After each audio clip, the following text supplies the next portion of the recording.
नटी पुटी गुफा केवर्स के लिए बेस्ट पॉइंट माना जाता था केविंग करने के लिए।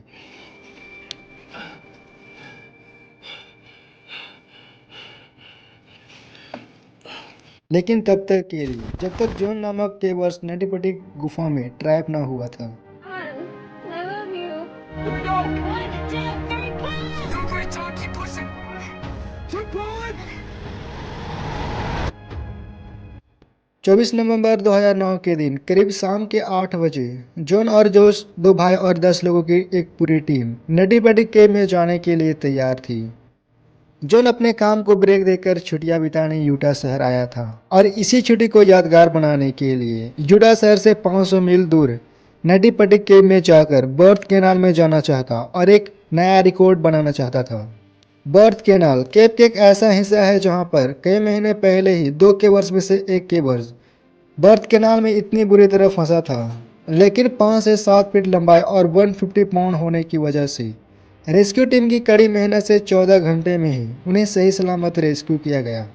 और इस घटना के बाद वहां के अथॉरिटीज ने नटी बटी केव को कई महीनों के लिए बंद कर दी गई। लेकिन कुछ प्रोफेशनल केवर्स का ये कहना था कि रोक ही लगानी है तो नए केवर्स पर रोक लगाई जाए जो अभी केव पर स्टडी कर रहे हैं। एक्सपीरियंस केवर्स को यहाँ पर जाने के लिए परमिशन दी जाए। इसी वजह से नटी पटी केव को फिर से रीओपन किया गया। जॉन जोस और उसके 10 लोगों की टीम अब नटी पटी केव में एंटर हो चुकी थी।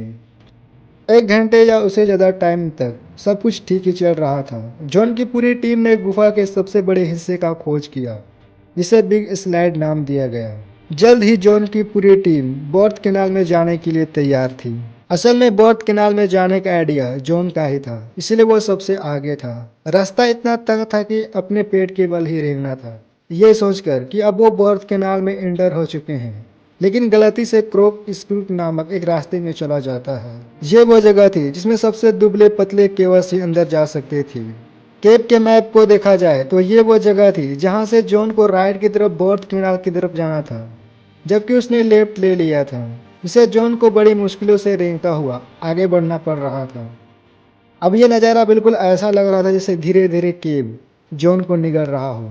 जॉन ये सोचकर आगे बढ़ता रहा कि कहीं केव में चौड़ी जगह हो और वहां से वो मुड़ सके। लेकिन अब वो पतली सी जगह में फंस चुका था जो कि वो सीधे जाती थी। वो 90 डिग्री के एंगल में फंस चुका था जहां वो अपने हाथ पैर का भी इस्तेमाल नहीं कर पा रहा था। ये जगह एक वॉशिंग मशीन की मुंह जितनी चौड़ी थी जहां वो फंस चुका था। जॉन वहां से निकलने का प्रयास करता लेकिन वो हिल डोल भी नहीं पा रहा था। जॉन को जल्द ही एहसास हो चुका था कि वो अब बुरी तरह फंस चुका है, इसीलिए मदद के लिए आवाजें लगाने लगता है। जॉन का भाई जोश उसके पीछे ही आ रहा था। जोश जब पहली बार जॉन को इस हालात में देखता है तो उसे लगता है कि जॉन मजाक कर रहा है, लेकिन जॉन की डरावनी आवाजें मदद के लिए और ये हालात जोश को जल्द ही समझ में आ जाता है कि उसका भाई जोश बुरी तरह फंस चुका है। जोश उसके पैर को पकड़कर ऊपर खींचने की कोशिश करता है लेकिन ऊपर वाले हिस्से में जा टकराती थी। जोश जितनी बार उसे ऊपर खींचने की कोशिश करके छोड़ता जिससे जॉन और भी नीचे फंसता जा रहा था। जोश की कोशिशें अब जॉन को बाहर निकालने में समय व्यर्थ लगने लगी थी, इसीलिए वो केव के बाहर आकर मदद के लिए एक्सपीरियंस केबल्स को कांटेक्ट करने लगा। जॉन को केव में अब ट्रैप हुए 3 घंटे से भी ज्यादा होने लगी थी।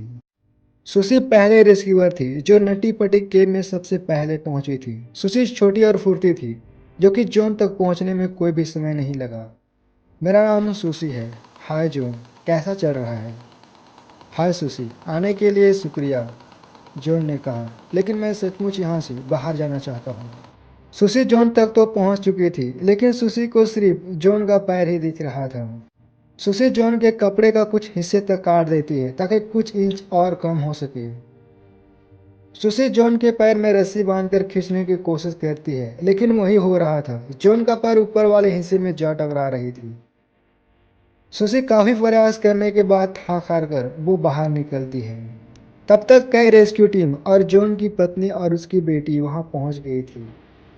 समस्या ये थी कि रेस्क्यू टीम होने के बावजूद भी एक पतली सी जगह में सिर्फ एक ही रेस्क्यूअर वहां तक जा सकता था। रेस्क्यू टीम मिलकर ये डिसाइड करने लगे कि जॉन को जल्द से जल्द कैसे बाहर निकाला जा सके। उन लोगों के पास एक आइडिया थी, जॉन के पैर में रस्सी बांधकर खींचने वाली। इसीलिए एक रेस्क्यूअर जॉन के पैर में रस्सी बांध दी और बाकी कुछ रेस्क्यूअर बिग स्लाइड से रस्सी खींचने की कोशिश करने लगते हैं। लेकिन प्रॉब्लम यह थी कि रस्सी सीधे जमीन को घिस रही थी, जिसकी वजह से जॉन को खींचने में कोई भी असर नहीं हो रहा था। इस प्रॉब्लम को सॉल्व करने के लिए पुलिस सिस्टम बनाने की सोचते हैं, लेकिन समस्या ये थी कि पुली को ड्रिल करके लगाना था और ड्रिल मशीन को अंदर ले जाना और वहां ड्रिल करना घंटों का समय लग सकता था और जॉन के पास समय बिल्कुल ही नहीं था। रेस्क्यू टीम में से एक डॉक्टर का ये कहना था कि जॉन मुंह के बल होने के कारण उसके शरीर का सारा ब्लड उल्टी मूव करके सर और लंग में जा रहा है और ये कंडीशंस के लिए हमारी बॉडी नहीं बनी है, इसीलिए जल्द से जल्द बाहर नहीं निकाला गया तो उसे कार्डियक अरेस्ट की वजह से उनकी जान भी जा सकती है। रेस्क्यू टीम जॉन को बचाने की कड़ी मेहनत से जॉन को कुछ हद तक बाहर निकाल लिया गया। से जॉन के चेहरा देखा जा सकता था। रेस्क्यू टीम का कहना था कि जॉन की आंखें और मुंह लाल पड़ चुका था, लेकिन अभी भी वो ठीक ही था। रेस्क्यू टीम जॉन को और ऊपर खींचने की कोशिश कर रही थी, लेकिन उसके पैर ऊपर वाले हिस्से में टकरा रहे थे। ना ही जॉन पैर को मोड़ पा रहा था और ना ही वहां से मुड़ने की जगह थी। जॉन काफी घबराया और डरा हुआ लग रहा था, इसीलिए एक रेडियो सिस्टम के जरिए जॉन की पत्नी से उसकी बात कराई जाती है ताकि जॉन कुछ हद तक शांत और कूल रह सके। रेस्क्यू टीम अपने काम में जुट जाते हैं और एक बार दो बार पुलिस सिस्टम से खींचने की कोशिश करते हैं। जब तीसरी बार पुलिस सिस्टम से जॉन को खींचा जा रहा था, तभी एक पुली अपनी जगह से निकल जाती है, जिसे एक रेस्क्यूअर केब के दीवार से जा टकराता है और कुछ पल के लिए वो बेहोश हो जाता है। लेकिन जॉन दोबारा इसी पतली सी जगह में जाकर फंस जाता है और जॉन की सांसें रुक चुकी थी। 25 नवंबर रात के 11:56 में जॉन इस दुनिया को अलविदा कह चुका था। जब ये बातें उसकी पत्नी को बताई जाती है तो वो यकीन ही नहीं कर पा रही थी। उसका कहना यह था कि इतनी छोटी सी गलती की वजह से किसी की जान कैसे जा सकती है। जॉन की डेड बॉडी शाफ्ट में इतनी बुरी तरह फंसी थी कि रेस्क्यू टीम भी उस डेड बॉडी को नहीं निकाल पा रही थी। एंड में रेस्क्यू टीम ने यह डिसाइड करा कि जॉन की डेड बॉडी को वहीं छोड़ दिया जाए और इस भयानक दुर्घटना के बाद पूरी नट्टी पट्टी केब को कंक्रीट और सीमेंट से हमेशा हमेशा के लिए ब्लॉक कर दिया गया। आज भी जॉन जोन्स की बॉडी उसी गुफा में दफन है।